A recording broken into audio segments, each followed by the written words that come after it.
C'est pas quelque chose qu'on nous apprend à l'école. On nous dit pas à l'école de RH, vous allez pouvoir devenir entrepreneur. Donc nous, on est là pour récupérer le truc en disant non, tu peux pas te vendre 300 € par jour, c'est pas viable en fait. Bienvenue sur le podcast de Number, où nous parcourons la France à la rencontre d'entrepreneurs au parcours inspirant et aux activités variées. À chaque étape, notre invité nous embarque dans son univers en choisissant un lieu marquant de sa ville, symbole de son aventure entrepreneuriale. Installez-vous, le voyage commence.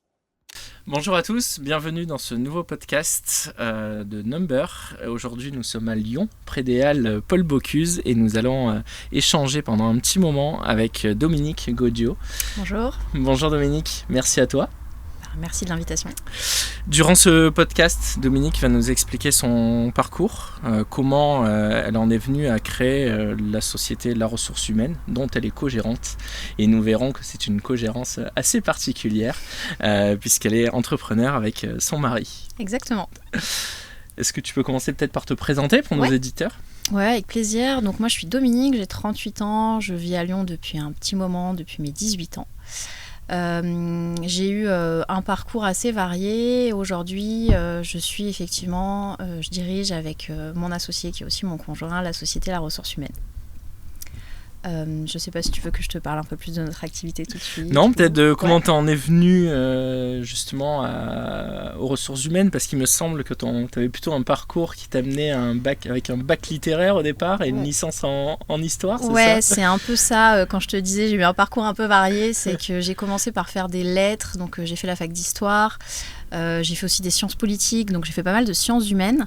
Et puis j'en suis venue finalement petit à petit plutôt à la gestion, avec les RH, donc j'ai poursuivi mes études là-dedans. Et ensuite, petit à petit, vers l'entrepreneuriat. Ça a été un long chemin.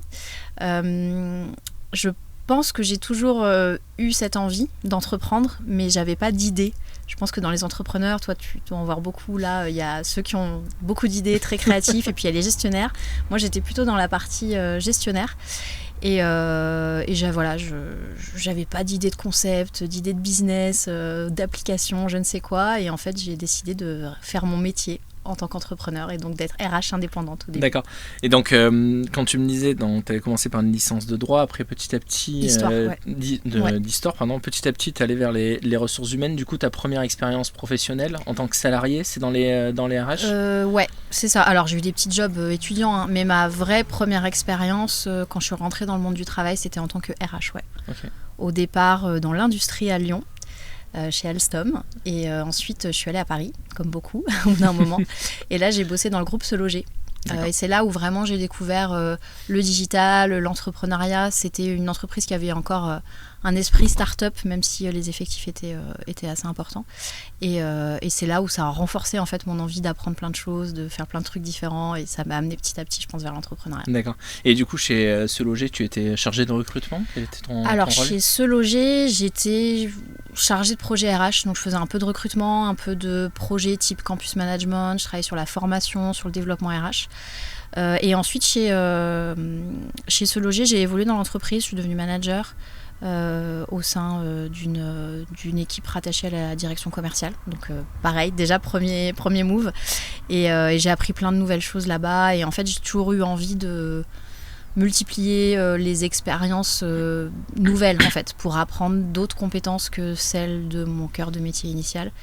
Et c'est ça, je dirais, qui a toujours motivé mes choix professionnels. D'accord. Et après Se Loger, c'est là où tu as basculé dans l'entrepreneuriat, ou tu as eu d'autres expériences Alors, j'ai eu une expérience en start-up à Lyon. Okay. Ma dernière expérience en tant que salarié, donc dans une start-up, pure start-up retour à Lyon. Retour à Lyon, ouais, c'est le moment où je suis rentrée à Lyon, effectivement. Enfin, j'ai réussi à rentrer, ça faisait un moment que j'avais envie de revenir.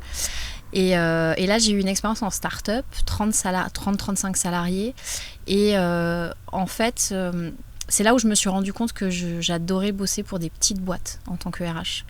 Que c'était hyper intéressant d'avoir le contact direct avec le dirigeant, qui a finalement plein de problématiques, même quand il y a peu de salariés.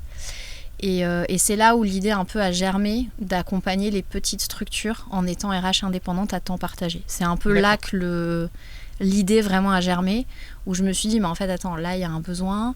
C'était la période du Covid, donc les dirigeants qui étaient tout seuls pour gérer ça, je sais franchement pas comment ils ont fait pour gérer toutes les adaptations qu'il y a eu sur les lieux de travail. Et en fait, je me suis dit, ok, tout le monde a besoin d'une RH en fait. Dès le premier salarié, on a besoin d'une RH. Et donc, il faut trouver une solution pour ces entrepreneurs-là et ces sociétés-là. Et donc, c'est comme ça que je me suis lancée. D'accord, parce que là, du coup, dans la startup, tu étais seule à avoir une fonction de RH, donc ton champ d'activité devait être assez large. Et c'est ça qui est super. C'est en fait, moi, j'avais pas envie de choisir. En RH, on est vite cloisonné dans un domaine ou l'autre. C'est une fonction qui est très très vaste. Il y a plein de réalités différentes. Et moi, j'avais envie de toutes les avoir. D'accord. Je ne voulais pas choisir. Donc tu l'as fait en tant que salarié et après l'idée a germé, tu disais petit à petit de basculer vers l'entrepreneuriat. C'est ça. Après le Covid, mon expérience s'est arrêtée dans la start-up en question et je me suis dit c'est le moment, allons-y. Plein deuxième confinement, donc je sais pas si c'était la meilleure période, mais il s'est avéré que finalement ça a bien fonctionné. Oui, quelques années après. Ouais, ça va, je suis toujours là. Et c'est là où j'ai lancé vraiment mon activité, donc au départ toute seule en tant que consultante. Donc moi j'accompagnais les entreprises et voilà, j'avais mon activité de conseil avec mes clients, un peu de partout en France. Okay. Beaucoup de start-up, mais pas que. Donc quand tu disais j'accompagnais les entreprises, c'est-à-dire tu te positionnais plutôt comme un bras droit du dirigeant en fait sur toutes les fonctions RH, pas uniquement sur le recrutement. Non, si je j'ai fait assez peu de recrutement. Okay. C'est vrai quand on pense RH, souvent on pense recrutement ou on pense paye, mais en fait c'est deux des nombreux domaines de la RH. Moi, j'ai toujours vu la fonction d'une manière beaucoup plus globale. Donc, en général, les dirigeants, je commençais toujours par un audit et on regardait toutes les facettes de la RH, donc y compris le recrutement et la gestion aussi de la paye. Mais il y a tout un travail à faire sur la structuration des compétences, des métiers, la fidélisation des collaborateurs. Surtout à cette époque-là, donc je ne sais pas si tu te souviens, mais dans l'après-Covid, il y a ce qu'on a appelé la grande démission. Et à un moment donné, tous les salariés ont voulu changer de job. Donc il y a eu beaucoup de problématiques de fidélisation dans les entreprises, donc ça a été intéressant de travailler là-dessus à ce moment-là. Et donc moi j'ai adoré accompagner les dirigeants là-dessus. Je me souviens vous pouvez revenir au bureau, puis finalement non, on est à nouveau confiné, alors tu peux venir au bureau mais il faut une attestation, il faut qu'il y ait un motif légitime, c'était assez compliqué, même pour les RH, je pense pour y voir clair, ça devait être en fait ça a été, pour la fonction RH ça a été un moment, je dirais, un peu ambivalent, parce qu'à la fois, la fonction a été beaucoup mise sur le devant de la scène, parce que tout le monde avait besoin de nous. Ne serait-ce que l'histoire du chômage partiel. Enfin, on l'oublie vite, mais au début, c'était tout le monde rentre chez soi. Ouais, mais est-ce qu'on est payé ? Est-ce qu'on n'est pas payé ? Combien ? Qui paye ? Enfin, il y a eu toutes ces questions-là qu'il a fallu gérer. Et après, il y a eu les protocoles de reprise, etc., le télétravail. Donc, tout le monde a eu besoin de la RH. On s'est rendu compte que les RH, ça existait. Donc, c'était bien pour nous. Mais à la fois, ça a été très difficile parce que beaucoup de pression, peu d'informations, peu de moyens en général sur la fonction RH. Et donc, ça a été un peu ambivalent. À la fois, on a beaucoup parlé de nous. Et à la fois, la fonction a été pas mal malmenée. Mais je pense que ça a fait quand même avancer un peu les choses. Ouais, ne serait-ce tu parlais à l'instant de télétravail. Ouais. C'est devenu normal. C'est devenu dans normal. Alors toutes là, les entreprises, on revient un peu. En arrière. Ouais, là c'est un peu le débat en ce moment. C'est qu'est-ce qu'on fait ? Est-ce qu'on revient pas ? Moi, ce que je trouve très drôle, c'est que des dirigeants qui, il y a 2-3 ans, surfaient sur le truc en mode la culture du remote dans mon entreprise et qui là refont des posts en mode non, là moi je veux que tout le monde revienne. Bon. Ok, à un moment donné, il faut essayer de trouver le juste milieu, effectivement. Et là-dessus, la fonction RH est là pour accompagner, clairement. Il y a beaucoup d'accords qui ont été passés dans certaines beaucoup d'accords, sociétés. De chartes. Nous, c'était une de nos principales recommandations chez nos clients de bien encadrer les choses parce que quand on n'encadre pas, il y a des dérives, quoi. Exactement. Et puis au bout d'un moment, il y a quand même les enjeux de pérennité de l'entreprise, parce que quand tu es en télétravail et que t'en oublies que c'est du travail et que la productivité diminue, c'est vrai que ça peut devenir un sujet. Et c'est dommage d'ailleurs parce que nous, ce qu'on se disait chez Number, on prône le télétravail et toutes nos équipes en font et peuvent en faire. Okay. Avec un cadre qui est très faible, puisque c'est entre 1 et 4 jours de télétravail par semaine, de façon globale. Mais oui, tout ça pour dire que on a eu chez Number, mais comme dans toutes les entreprises, quelques cas un petit peu qui ont confondu télétravail et qui l'ont mal assimilé avec parfois je suis à la maison, je gère les enfants, je gère l'intendance de la maison et souvent j'ai l'impression aujourd'hui quand on entend un peu les critiques qu'on fait le focus sur ces personnes-là pour revenir en arrière, ce qui est dommage parce qu'au final ça représente quoi, peut-être 2, 3, 5% des effectifs. T'as cette question-là un peu de ceux qui jouent pas le jeu, mais ça je pense qu'en fait c'est assez facile de l'encadrer. Si tu fais un accord, une charte, tu peux vite, si tu mets les bonnes conditions, les bonnes clauses, tu arrives à le gérer assez facilement, entre guillemets, surtout quand tu as l'expérience de plusieurs chartes. Mais je pense que ce qui revient aujourd'hui, c'est on se rend compte que ça peut être intéressant d'avoir plus de collectifs et qu'effectivement, quand on est en présentiel, on peut avoir peut-être une facilité à avoir des idées en commun, etc., qui pour moi peut tout à fait se retrouver à distance. Mais il faut mettre en place les outils et les rituels. Donc, et se faire accompagner. Et se faire accompagner. Ça va dépendre de ton activité, de tes salariés, de ton emplacement. Donc, en tout cas, c'est un vrai sujet. Pour moi, il n'y a pas de vérité pour, contre. Ça dépend des contextes, ça dépend beaucoup des cultures d'entreprise. Et ce qu'il faut, effectivement, c'est bien réfléchir à la question, par contre. Okay. Du coup, si on revient un petit peu, parce que là on a fait un petit focus sur le télétravail qui je pense est très intéressant et beaucoup de personnes se questionnent sur ce sujet. Tu me disais tout à l'heure que tu t'es mise à ton compte au moment du phénomène de la grande démission. C'est parti un peu dans tous les sens d'un point de vue RH. Est-ce que toi ça a facilité du coup la création de ta société et le fait de trouver tes premiers clients, de générer du chiffre d'affaires? Oui, c'était le bon moment. En fait, rétrospectivement, je te disais tout à l'heure un peu sur ton de la blague, le moment du Covid, pas le meilleur pour se lancer. En fait, dans mon métier, je pense que oui, parce qu'il y avait plein de sujets RH et que les dirigeants étaient là un peu en mode ok, qu'est-ce qu'on fait, on a besoin d'aide. Et effectivement, il y a eu ce phénomène aussi de la grande démission, il y a eu beaucoup de recrutement, donc il y a eu beaucoup de sujets aussi sur les salaires à ce moment-là, parce que notamment dans la tech, sur certains postes, il y a eu une énorme inflation, parce que tout le monde changeait de boulot, il fallait attirer les gens, et à un moment donné, on a vu une sorte d'inflation sur les salaires, et il fallait accompagner aussi les dirigeants là-dessus pour les aider, travailler sur la politique salariale. En fait, il y a eu plein de sujets RH. Et donc, je pense que c'était le bon moment, rétrospectivement. Très bien. Et tu parlais du monde de la tech et du fait que y a beaucoup de personnes changeaient de boulot et c'était le moment des négos. Et j'ai l'impression aussi c'était on l'a vu dans les statistiques de création d'entreprise. Ça a été un moment où il y a eu énormément de création de sociétés, énormément de métiers qui se faisaient uniquement en salariat ont commencé à se faire en salariat et en freelance. Aussi un phénomène un petit peu de mode où je suis dev informatique, je veux être en free. Toi, est-ce que ça a eu une incidence? Est-ce que tu faisais aussi du recrutement et peut-être aussi tu plaçais des personnes qui étaient en free, qui cherchaient des missions? Ça t'est arrivé? Alors moi c'était pas mon cœur de métier parce que moi je recrutais vraiment des salariés. Par contre j'ai eu des candidats qui me disaient non mais en fait je vais me mettre en free. Donc j'ai vécu le truc. Moi je me suis un peu inscrite dans cette vague là effectivement parce que comme tu disais il y a des métiers qui historiquement s'exerçaient un peu en free. Les devs ça faisait un petit moment que ça existait, le commerce ça commençait un peu à l'être et je dirais qu'il y a d'autres fonctions qu'on dit support, qui ont commencé à le faire, le marketing et un peu la RH. Donc moi, je me suis lancée, c'était encore vraiment les débuts en 2020. Il y avait quelques RH indépendantes, mais il n'y en avait pas tant que ça. On les trouvait vite sur LinkedIn, on pouvait bien les repérer. Donc moi, je me suis lancée assez tôt là-dedans. Ok. Mais là, ça se développe de plus en plus. Nous, on le voit avec la ressource humaine, on a énormément de traction sur les RH indépendants, sur les RH qui veulent se lancer. Mais d'ailleurs, on va y revenir. Mais une de tes activités sur la ressource humaine, c'est d'être un facilitateur pour les personnes qui veulent se lancer. Toi, au départ, quand tu t'es lancé du coup en indépendant, que tu as créé ta société sur cette fonction de support RH, comment tu t'y prenais? Tu te vendais à la journée, entre guillemets? Comment tu avançais avec tes clients sur la construction de ton offre, sur la construction de ton chiffre d'affaires? J'ai vraiment avancé par itération, quoi. Au début, j'avais plein d'idées un peu préconçues sur ce que j'allais vendre, comment, combien. Et en fait, j'ai vraiment adapté au fur et à mesure de ma connaissance des besoins et du marché. Donc, effectivement, j'avais quand même une logique de TJM à la fin. Donc, je savais quel était mon prix jour et sur lequel je devais retomber.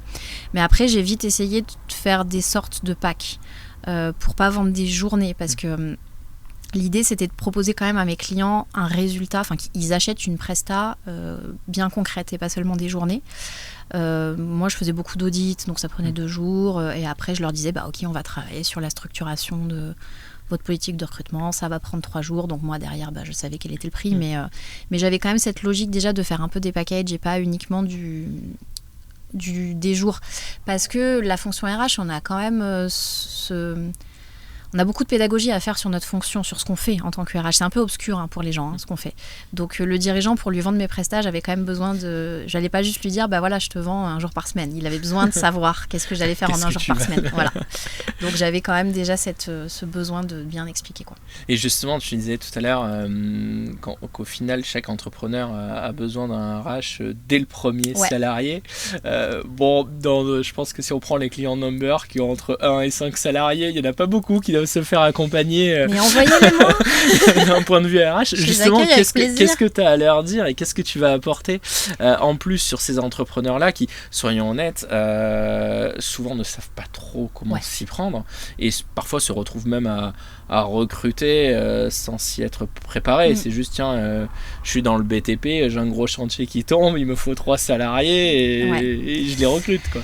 Alors effectivement, moi je suis vraiment persuadée qu'il faut un RH dès le premier salarié, mais ça peut être un RH une demi-journée par mois. C'est vraiment, on peut vraiment aller sur un niveau de granularité hyper fin.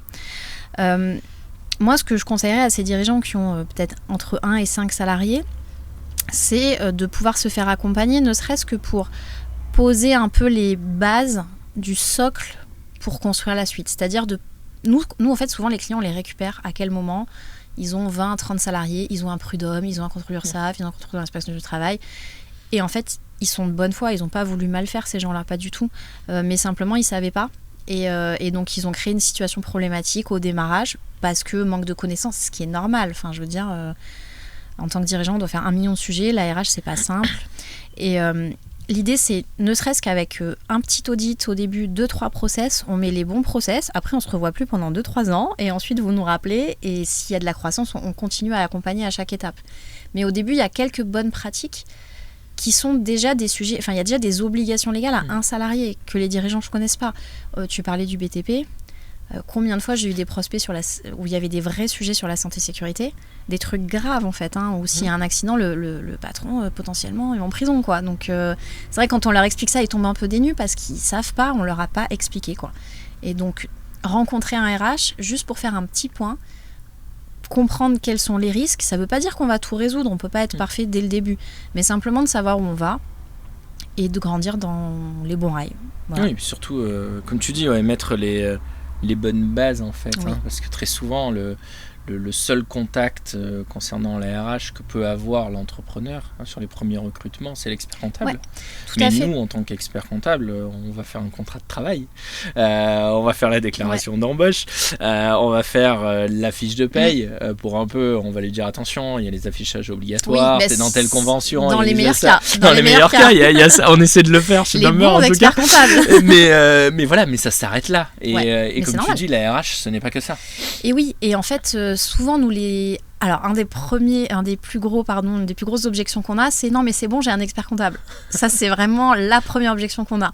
Donc on travaille pour essayer de leur expliquer que l'expert comptable il fait hyper bien son boulot sur un champ qui c'est nos cousins les experts comptables en fait. Ils vont effectivement travailler sur les contrats, mais encore ils vont travailler sur les contrats classiques. Parfois, il peut y avoir des problématiques dès le premier salarié sur certaines clauses un peu techniques, et là, on peut vite faire des erreurs. Et en fait, l'expert comptable, il va faire un contrat qui est juste, une paye qui est juste, des déclarations sociales qui sont justes, donc ce qui est génial. Mais par exemple, l'expert comptable, il ne va pas pouvoir challenger que le coefficient qu'on a mis au collaborateur sur sa fiche de paye, c'est le bon. Il va connaître un peu les conditions de la convention, mais il va pas forcément pouvoir challenger l'organisation pour que la fiche de paye soit juste. Et c'est son objectif. Et c'est déjà bien. et c'est vrai que pour moi, on a vraiment un rôle qui est complémentaire, je pense. Et puis moi, je sais pas faire de comptabilité, par exemple. Donc, c'est noté. C'est normal qu'un expert comptable ne sache pas tout faire de la RH. On sait pas faire de RH, on fait de la paye. C'est ça. Merci pour cet éclaircissement. Et donc du coup, tu avais cette activité-là que tu étais en train de développer ou tu t'adressais aux chefs d'entreprise pour les accompagner.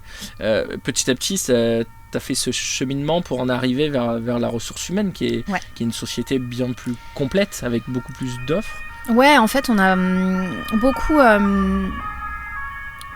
j'ai envie de dire pivoté, je sais pas si c'est le bon mot, mais moi, quand je me suis lancée, très vite, j'ai été contactée par des RH sur LinkedIn qui me disaient « Ok, Dominique, tu t'es lancée, comment t'as fait comment tu trouves tes clients ?» Enfin, ils me posaient beaucoup de questions sur la réalité de mon métier. C'était des RH qui se questionnaient, en fait, sur j'ai envie d'essayer, mais j'ai peur, comment je fais, etc. Et en fait, je me suis rendu compte que j'aimais beaucoup les encourager, en fait, parce que moi, je m'épanouissais énormément là-dedans. Je me disais que c'est une super voie pour plein de RH qui ont envie de liberté. Et donc, petit à petit, je me suis dit que j'avais envie d'aider ces gens, en fait. Et j'ai un peu migré, c'est-à-dire que j'ai un peu défocusé du dirigeant pour me tourner vers le RH. Et c'est là où on a vraiment créé, avec mon associé Baptiste, la ressource humaine telle qu'elle existe aujourd'hui. Alors petit à petit, on n'a pas fait un virage d'un coup, parce que moi je continue à avoir des clients, continuer à facturer pour faire de la trésor, pour créer notre projet, etc. Donc ça a été un pivot assez long. Même au jour d'aujourd'hui, j'ai encore quelques clients de temps en temps. Mais aussi parce que j'aime bien. Et tout ça pour dire que oui, donc là, c'est là où on a monté le réseau La Ressource Humaine. Et nous, maintenant, on a transitionné et notre mission, c'est d'accompagner les RH qui sont salariés, qui ont envie de devenir indépendants.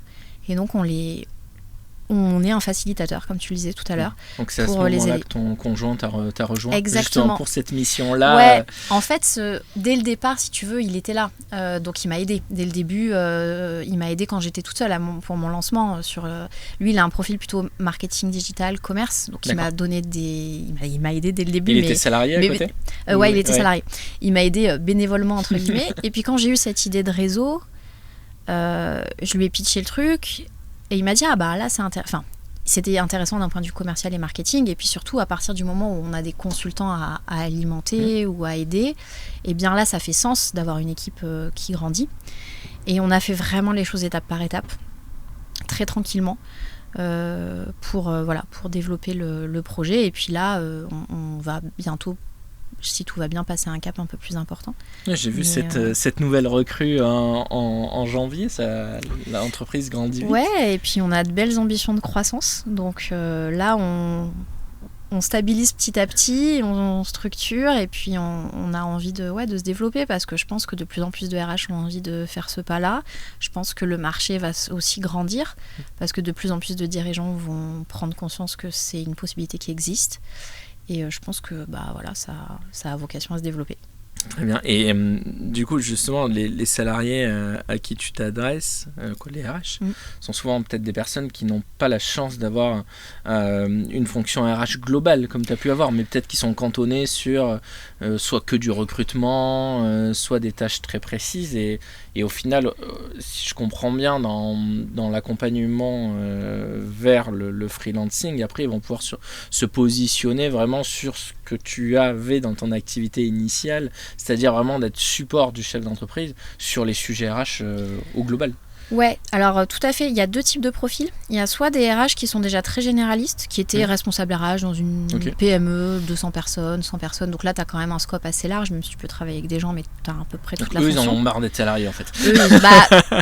Oui, en fait, c'est pas qu'ils en ont marre d'être salariés, mais en fait, notre métier, il est particulier parce que on travaille énormément avec le dirigeant.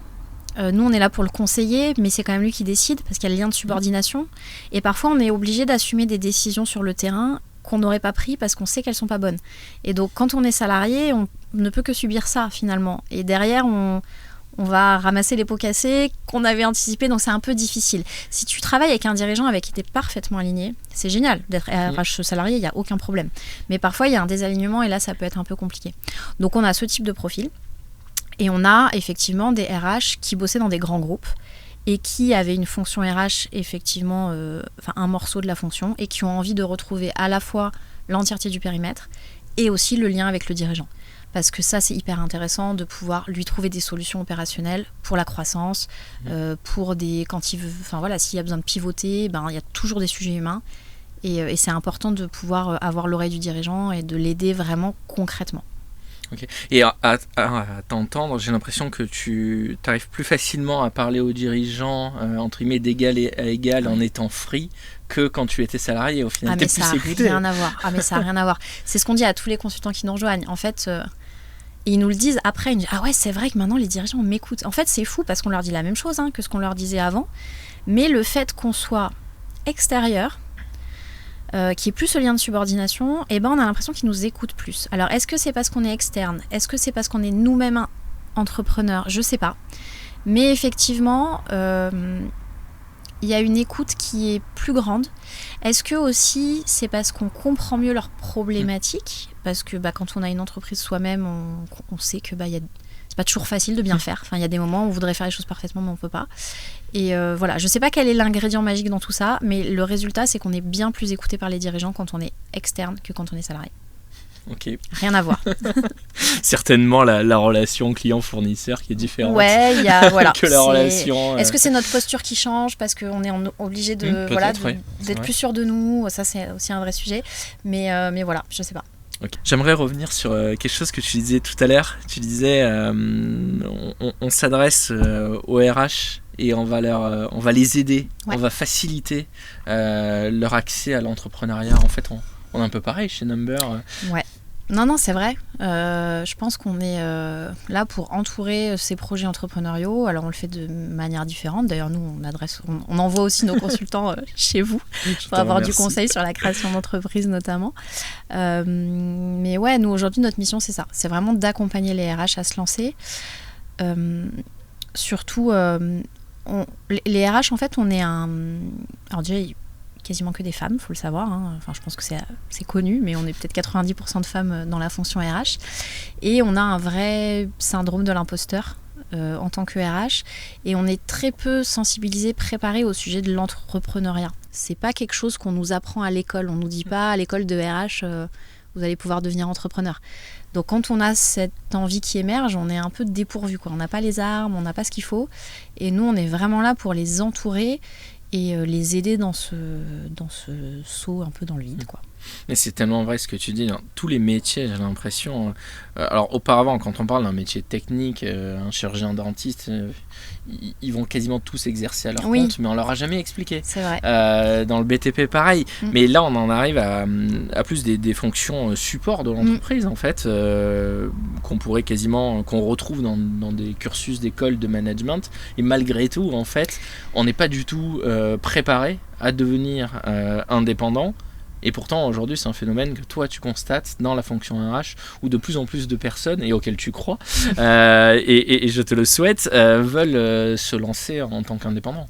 Ouais, en fait, il y a beaucoup de RH, effectivement, qui ont fait des écoles de commerce, mais qui ont pris un track à un moment donné RH, et du coup, tu vois, t'as le truc gestion finance, marketing commerce, RH, peut-être entrepreneuriat. Quand tu rentres dans la branche RH, t'es parti dans le salariat, quoi. Il n'y a plus de sujet de...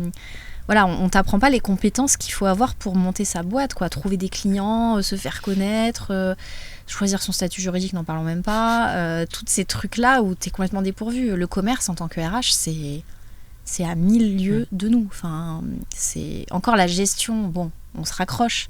Mais le commerce, par exemple, c'est très compliqué de faire comprendre... de prendre en main ce sujet-là, de trouver des clients, quoi. C'est pas facile, quoi. C'est le point le plus difficile, d'ailleurs.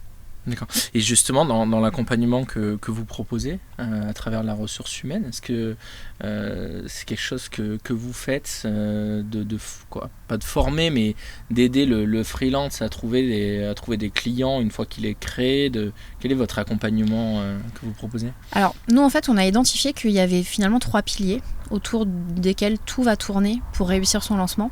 Le premier pilier, c'est quand même un petit peu le métier, parce que on pourrait croire que c'est ok vu qu'ils sont RH en entreprise, mais en fait, être RH en entreprise et être consultant, c'est un petit peu différent.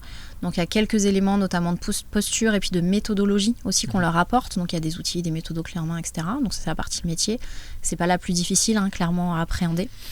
La deuxième, c'est la partie, nous, qu'on appelle entrepreneuriat / business. Et c'est là où on a des difficultés, parce que ne serait-ce que fixer un objectif de chiffre d'affaires, déjà rien que ça, c'est très compliqué.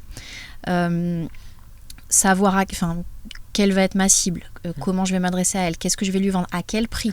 Parce qu'aujourd'hui, on a beaucoup de plateformes, type Malte, etc. C'est très bien, sauf que les prix sont énormément tirés vers le bas. Donc nous, on est là pour récupérer le truc en disant, bah non, tu peux pas te vendre 300 € par jour, c'est pas viable en fait. Tu vas pas pouvoir. Donc c'est les accompagner sur ce cheminement-là.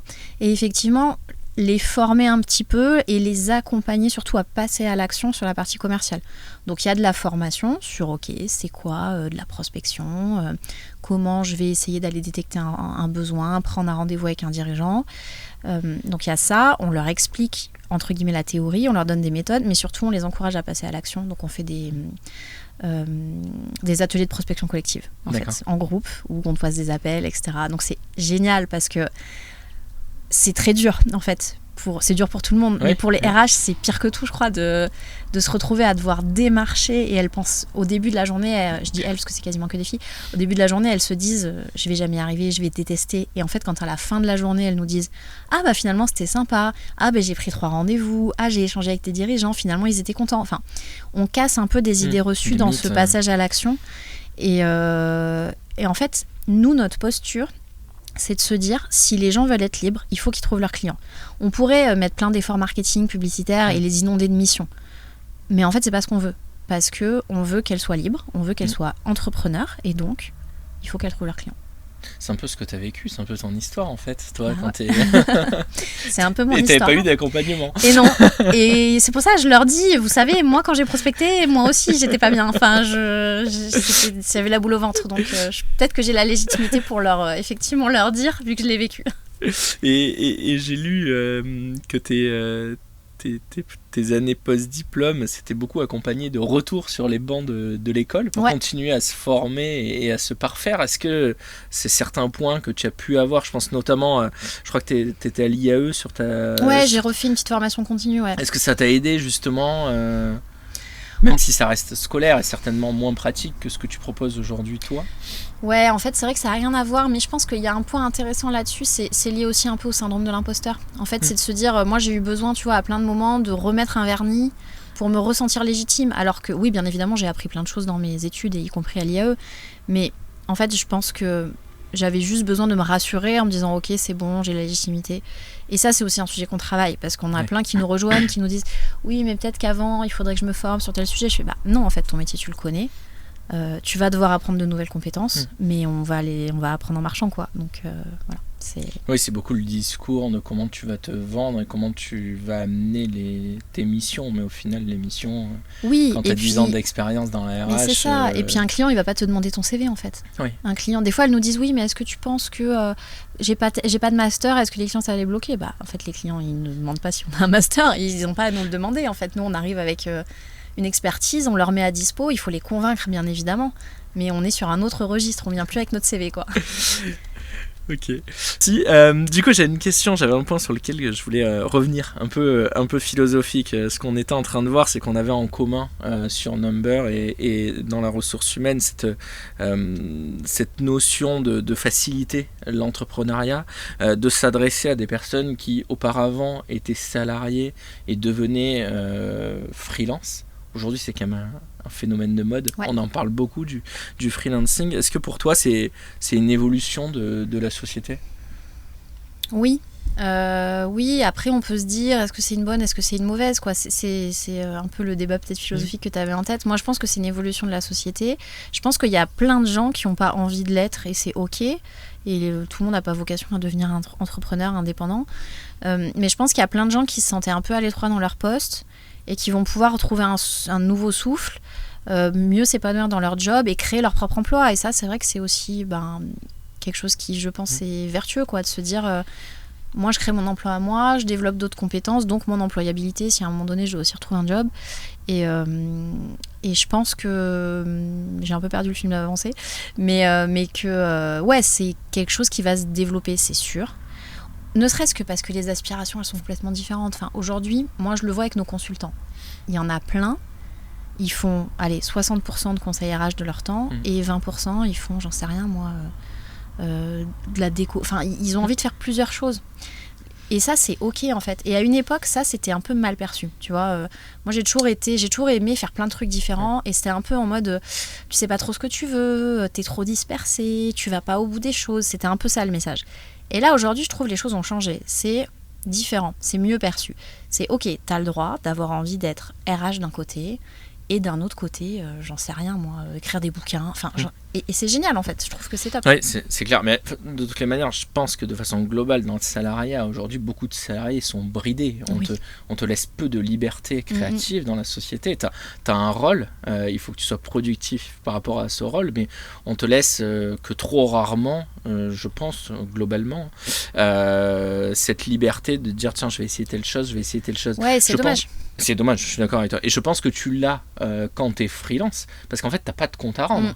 Si tu as envie, comme tu dis, de bosser l'équivalent de 80% de ton temps ou de 60% de ton temps, parce que en fait, ce que tu génères en termes de chiffre d'affaires, ça te suffit pour vivre.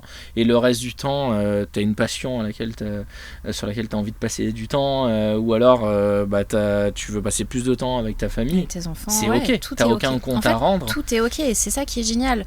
Nous, dans nos consultants, on a des gens, ils font plein de trucs différents, de l'hypnose, alors des trucs plus classiques, du coaching, enfin voilà, il y a plein de choses.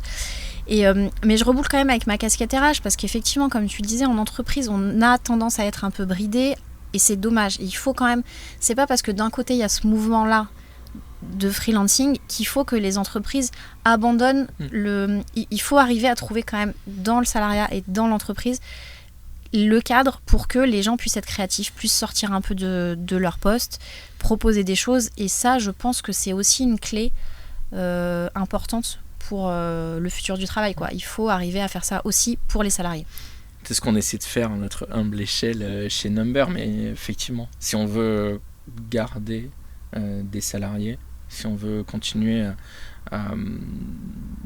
à les rendre heureux, en fait, tout simplement, d'être chez nous, qu'ils soient épanouis, il faut leur proposer de pouvoir évoluer, de tester des choses, des projets, une certaine liberté. Tout à l'heure, on parlait du télétravail. Quand moi, j'ai eu des cas, j'ai accompagné des personnes qui me disaient, moi, je veux me mettre à mon compte parce qu'au moins, ma mission, je pourrais la faire depuis chez moi, quoi. Oui, mais ça, alors que sinon, si j'ai le même travail chez un employeur, je vais devoir aller au bureau tous les jours. C'est quand même dommage, quoi. Surtout que c'est pas une très bonne raison pour se lancer. Je suis d'accord avec toi. Parce qu'être entrepreneur, c'est pas juste être en remote, quoi. Donc, il y a quand même autre chose que cette notion de chef d'entreprise. Et c'est aussi intéressant de s'interroger sur pourquoi ils veulent pas aller au bureau, ces gens. Enfin, c'est quoi le truc? Enfin, c'est aussi à creuser, tu vois, ce point. Pourquoi les gens veulent pas aller au bureau? C'est triste aussi, tu vois, de se dire ça. Enfin, je trouve que voilà, dans le contexte, aujourd'hui, il y a tous ces mouvements-là.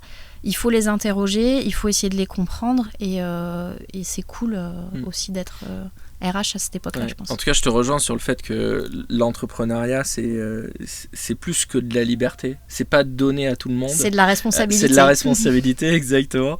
Et du coup, je pense que le salariat doit évoluer. Alors, je dis pas pour aller au même niveau que l'entrepreneuriat, que le freelancing, ce ne sera pas le cas, mais au moins en prenant certains bons pans, certainement, du freelancing, quoi. Exactement, parce que la liberté, pour moi, ça va forcément avec la responsabilité, et ça marche bien sûr en tant qu'entrepreneur, mais ça peut très bien marcher en tant que salarié. Souvent, certains salariés se responsabilisent pas, mais parce qu'on les infantilise aussi. Donc voilà, c'est des messages que tu fais passer aux entreprises que tu accompagnes. Après ça dépend des contextes, ça dépend des métiers. Il y a bien évidemment des salariés qui n'ont pas envie de prendre de responsabilité, et c'est parfaitement ok. Chacun a ses leviers de motivation dans la vie, et c'est pas discutable.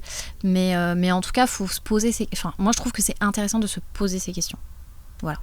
Ok, le message est passé. Il y a un point sur lequel j'aimerais revenir, qui est quand même assez atypique et qui fait votre force. Tu es associée et co-gérante avec ton conjoint. Ouais, c'est marrant. Comment ça se passe? Ça interroge tout le monde, alors que pour nous, en fait, j'ai l'impression que c'est très naturel. Donc, et je me verrais... En fait, on en parlait, je crois, la semaine dernière, et je me verrais pas être avec un autre associé, en fait. Il y en a pas mal, quand même, des couples entrepreneurs, je trouve. Enfin, donc il doit y avoir une certaine vertu à ce modèle-là. Mais oui, nous, on a créé la boîte tous les deux. Et ça se passe très bien, en fait.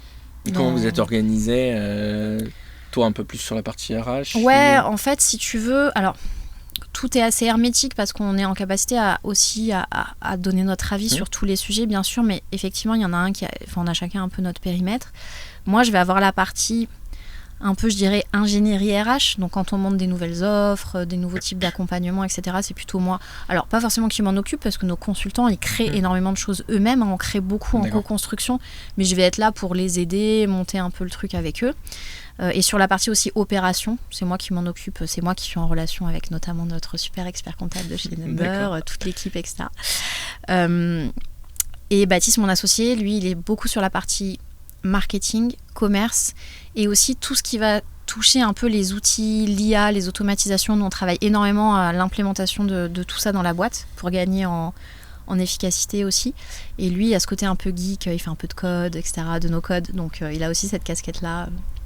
En interne. Donc une bonne organisation pour la gestion d'entreprise. Ouais, c'est ça. Et la gestion personnelle. Exactement. Je suis obligée d'aller sur ce peux, côté-là. moi, Tu parlais tout à l'heure que vous t'étais maman depuis assez peu de temps. Ça va la gestion? J'ai vu des petites photos où je crois que vous êtes en séminaire avec. Ouais, c'est ça. Alors ça a été quand même un grand truc. Donc on est associés, on est conjoints. Et on est parents. Alors là, ça c'est la dernière casquette qui s'est rajoutée il y a un peu plus d'un an, donc le 1er février l'année dernière. Ce qui est marrant, c'est que notre fille est née 2 ans jour pour jour après l'immatriculation de notre société. 1er février 2022, 1er février 2024. Donc c'est assez rigolo. On peut fêter 2 anniversaires en un. Et là, je dirais que ça a ajouté du folklore dans l'histoire. Mais en fait, d'un côté c'est hyper galère, mais en même temps, comme on est 2 entrepreneurs, je me dis, rétrospectivement, si on avait été qu'un des deux, je pense que l'autre n'aurait pas compris, en fait. Oui. Ça aurait été très difficile d'harmoniser le tout. Là, on est tous les deux dans la même galère, entre guillemets. On peut s'organiser comme on veut. On a pu, vraiment, avec Baptiste, dans notre rôle de parents, faire un partage des tâches équitable. C'est-à-dire qu'on s'est occupés tous les deux à 50% de notre fille, en fait. Et s'il avait été salarié, il aurait eu 1 mois de congé paternité, moi j'aurais eu 3 mois de congé maternité, et basta. Et en fait, de base, le truc tu peux pas avoir un partage qui soit équitable. Et nous, on a vraiment pu faire ça, et si on n'avait pas été entrepreneur, on n'aurait pas eu cette chance. Donc oui, ça a été difficile. Clairement, le jour juste avant mon accouchement, j'étais en call client, et j'ai un peu repris à bosser au bout de 2 semaines, mais en fait, c'était ok. Je bossais 2-3 heures par jour, je m'occupais de ma fille le reste du temps. On est libre de faire comme on veut, et ça, franchement, ça n'a pas de prix. Oui, je pense qu'il y a quelques cas, quelques situations un petit peu délicates où, effectivement, si tous les deux vous êtes pris en même temps sur le projet tel que le séminaire, mais au final, c'est assez peu de fois dans l'année, et au quotidien, si je comprends bien, c'est plus un avantage quelque chose de compliqué à gérer, quoi. En fait, au quotidien, quand il y a le rendez-vous chez la pédiatre pour voir si notre fille elle se développe bien et grandit bien, on y va tous les deux et on se pose pas la question parce qu'on a envie d'être là tous les deux. Pas besoin de prendre temps d'après-midi. Et non, c'est un mardi à 11h, on s'en fout, on y va tous les deux, on demande rien à personne. Effectivement, quand il y a le séminaire La Ressource Humaine, donc 2 fois par an on se retrouve tous, la dernière fois c'était à Marseille d'ailleurs, et là, on emmène notre fille, quoi, parce qu'on n'a pas le choix. Mais on trouve une nounou, les consultants sont contents de l'avoir, c'est un peu la mascotte, quoi. Donc finalement, ça reste 2 ou 3 jours dans l'année. C'est 3 jours dans l'année, et c'est sympa. Voilà. À Marseille, on n'a pas trouvé de babysitter. Donc là, c'était une galère. Mais le séminaire d'avant, on avait quelqu'un qui s'occupait d'elle la journée, donc on l'a retrouvée de temps en temps. Franchement, c'est cool, ça donne le smile à tout le monde. Voilà, donc pour moi, c'est que du positif. Que du positif. On a souvent des retours d'entrepreneurs qui disent que gérer la maternité ou la paternité en étant indépendant, c'est quand même beaucoup plus simple qu'en étant salarié. Ouais. Même si je trouve qu'il y a... je vais pas chercher à trop mettre en avant Number, mais tu vois, par exemple, je veux pas être biaisé dans mon regard de par Number où on essaie d'offrir un maximum de liberté. J'ai l'impression qu'il y a des sociétés qui essayent de faire plus que la loi, en tout cas plus que le minimum légal pour accompagner mieux les mamans, les papas. Et les papas. Moi, je pense qu'il y a un point sur les papas. Parce que pour accompagner les mamans, la première personne qui accompagne la maman, c'est le papa. Et donc, faut, à mon sens, un des premiers leviers, et c'est un sujet qui me tient de plus en plus à cœur depuis que je suis maman, et que j'ai eu la chance d'avoir mon conjoint pour m'aider vraiment tout le temps avec ma fille, c'est ça, c'est qu'en fait, c'est pas, tant qu'il y aura une différence de durée de congé pour s'occuper de l'enfant, eh ben, on pourra pas s'en sortir en fait. Et tu vois, il y a des pays comme l'Espagne, les 2 parents, je crois, ils ont 3 mois quoi. Et donc là, c'est super. Ou certains pays nordiques où tu peux choisir en fait. Tu peux choisir. Je crois que c'est 1 an et demi cumulé. Ouais, bah c'est génial. Et t'arbitres en fonction de ta situation de couple entre Exactement. père et mère, de comment tu veux. Et le papa peut tout à fait est légitime à vouloir s'occuper de son enfant dès le début. Et c'est génial, et pour le papa, et surtout pour l'enfant. Donc c'est trop cool quoi. Et justement, on entend beaucoup le fait que des grandes sociétés passent des accords pour aider les parents et le père comme la mère dans l'accompagnement. Toi, sur des clients un petit peu plus petits, type TPE, PME, est-ce que tu as l'impression que c'est une réalité ? Est-ce qu'il y a un vrai phénomène ? Ouais. On a des clients qui font des trucs super. On a des clients qui font beaucoup sur l'accompagnement de la parentalité. Alors ça peut être effectivement offrir un congé au papa plus long pour qu'il puisse être présent pour la maman. Il peut y avoir aussi plus de télétravail. Il peut y avoir aussi au moment du retour au travail de la maman des aménagements. Il y a plein de choses qu'on peut faire même quand on est une petite structure. On a des clients qui vont par exemple, qui sont des toutes petites boîtes et qui vont déjà sur des questions de congés menstruels, de semaines de 4 jours. Enfin, on a vraiment des initiatives assez innovantes en RH dans des petites boîtes.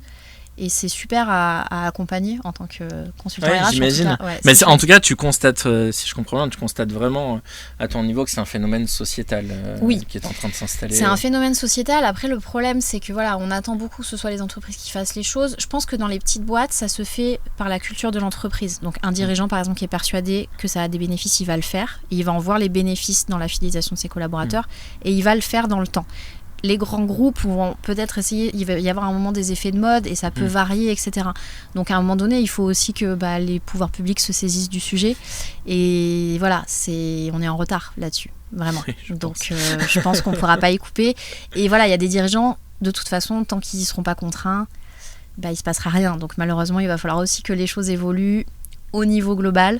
Mais il y a de super initiatives de dirigeants en tout cas. Ok, bon, super. Et souvent des papas.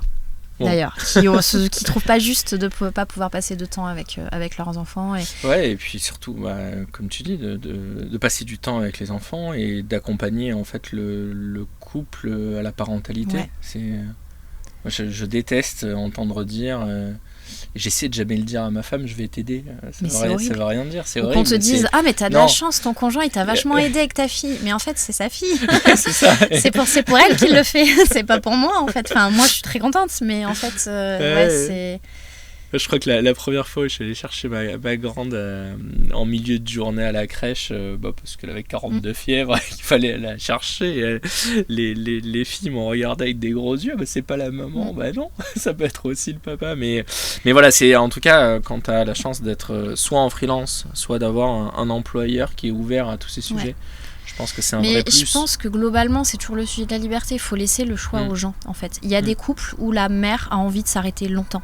Et c'est si elle a envie et que ça lui convient, mais c'est génial. Il faut qu'elle le fasse, il faut qu'on lui donne les possibilités de le faire.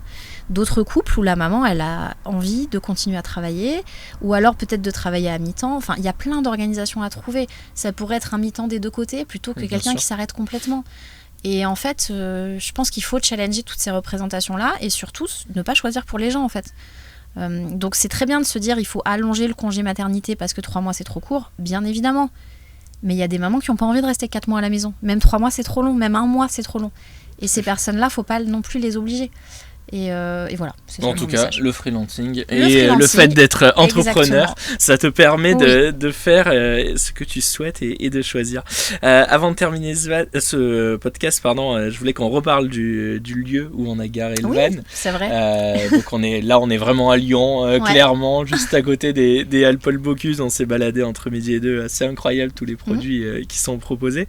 Et tes bureaux sont juste à côté, c'est ça. Il y a les Halles, mais il y a aussi le cœur et le quartier de la Pardieu, c'est à la fois un quartier où il y a les Halles de Lyon et où il y a pas mal de bureaux. Et nous, nos bureaux de la ressource humaine sont à 10 minutes à pied par là-bas. Donc très bien, très pratique. Les clients sur Lyon, un peu de partout Alors étonnamment, sur Lyon, pas tant. On s'est beaucoup développé. Alors nous, nos consultants sont sur toute la France. Donc on a des clients de partout. À Lyon, on en a, bien sûr. Mais pas énormément finalement. Mais on est tout tout à fait prêt à accompagner les entreprises lyonnaises et de partout. Bon, bah, c'est noté. Je pense qu'on est présent à peu près partout où Number est présent. Donc, Le message est passé. Bon, on essaie de bien quadriller les plus grandes villes françaises. Ok, bah merci pour ce moment. Moi, si on devait un petit peu résumer, ce que je retiens, c'est déjà toi dans ton parcours d'entrepreneur, et je pense que ça peut parler à beaucoup de gens qui nous écoutent. Tu as démarré un peu en tant que freelance, hein. On a beaucoup parlé du freelancing, mais c'était ton cas. Et puis au fur et à mesure, tu as étoffé ton offre, tu as changé un peu le modèle de ton entreprise. Vous vous êtes beaucoup agrandi. Aujourd'hui, la ressource humaine, je crois que c'est plusieurs dizaines de personnes qui travaillent. Ouais, aujourd'hui, on va approcher des 30 consultants bientôt. Et puis, on a vocation à croître dans les prochaines années d'environ 20 consultants par an. Donc, il y a de la place pour les gens qui veulent. Génial. En tout cas, ton activité s'est développée. Ton métier aussi a changé. Hein. Je pense aujourd'hui, chef d'entreprise avec toutes les obligations et tous les enjeux que cela nécessite. Merci pour ton feedback sur ta vision des RH et cette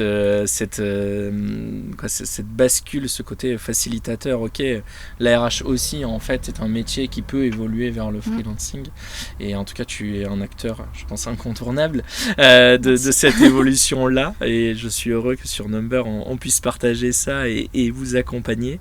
Et puis ton équilibre pro-perso, je pense que ça va parler à beaucoup de gens. C'est pas tout le monde qui entreprend avec son mari ou avec sa femme. En tout cas pour toi, tu disais tout à l'heure que c'était une évidence, mais en tout cas je pense que beaucoup de gens se reconnaissent dans cette liberté que peut offrir l'entrepreneuriat. Comme tu disais tout à l'heure, un rendez-vous à 11h chez le pédiatre, c'est pas un problème, en fait, t'organises. Alors que je pense qu'à l'heure actuelle, en tant que salarié, il y a encore beaucoup trop d'entreprises où cela n'est pas possible, juste de prendre une heure, d'ajuster son temps de travail. Donc voilà, on ne peut que souhaiter ensemble une évolution de notre mode de travail actuel vers plus de freelancing. Oui, vers plus de freelancing, effectivement, et plus de flexibilité et de liberté globalement. Surtout parce que je pense que tout le monde en a besoin, quel que soit son statut. Et en fait, on s'aperçoit que donner de la liberté aux gens, ça les responsabilise souvent. Faut bien mener les deux de front, mais je pense que c'est une vraie clé de succès. Ouais, t'as raison. Plus que le freelancing, c'est l'autonomie et la responsabilisation pour trouver cette flexibilité qui va permettre à chacun d'être épanoui. Très bien. Avant de terminer, j'ai une dernière petite question. Aujourd'hui, le van, on le disait, est garé à Lyon. Si on devait le garer à notre endroit et interviewer une autre personne, qui tu nous recommanderais dans ton entourage, que tu aimerais voir passer dans le podcast Number? Alors, faudrait que ce soit à Lyon ou faudrait que ce soit... Pas nécessairement. Alors, qui est-ce que j'aimerais que vous alliez interviewer? Moi, j'ai une personne qui m'inspire beaucoup en tant qu'entrepreneur. C'est une femme aussi. Je travaille avec elle assez régulièrement pour des clients qu'on a en commun. C'est une avocate. Et les avocates, c'est un métier aussi, on le disait tout à l'heure, qui par nature sont des indépendants en général. Hein. C'est encore un statut très particulier, mais qui finalement, depuis très peu de temps, deviennent de vrais entrepreneurs avec toutes les compétences que ça requiert. Et elle, je trouve qu'elle développe hyper bien les aspects communication, notoriété et les aspects business. Et elle m'aide beaucoup, moi, elle m'inspire pas mal dans ma manière de travailler. Je te donne son nom. Et elle s'appelle Anne Cohen, et donc c'est une avocate en droit social qui est spécialisée dans l'accompagnement des entreprises de la branche Syntec, qui est aussi ma spécialité. Et donc on fait parfois des dossiers toutes les deux ensemble. Et je pense qu'elle a beaucoup à dire sur l'avocat, de la manière d'exercer en tant qu'avocat en 2025 et plus tard. Parfait, donc, le message est passé. Alors pour Anne, si je vous mettrai en contact. Et elle est à Paris, Anne, donc je ne sais pas si vous y allez bientôt. Oui, le van a prévu. Le van a prévu. Bon, voilà. Se déplacer. Merci. Et elle aime beaucoup la liberté aussi. On va bien s'entendre alors. Super. Merci à toi pour ce moment et pour tous ces mots justes que tu as pu dire. J'espère que ça aidera beaucoup de personnes qui veulent se lancer dans l'entrepreneuriat ou qui se posent des questions. Et puis, je te dis à très bientôt. Et à bientôt. Merci beaucoup pour l'invitation encore.